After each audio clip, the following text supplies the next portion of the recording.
rutsjebanerne. Kan du slet ikke finde ud af hverdagen? Jeg har det skidt nu. Men hvorfor er der nogen, der skubber mig? Jeg siger ikke kaffe. Bare vent, den kører opad.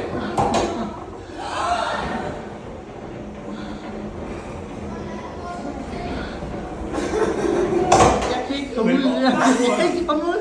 Jeg tror, vi skal videre. Nu står jeg vinkelforskel, ikke også? Jeg står på næsten 45 grader. Kan man komme videre fra lokalet der? Åh.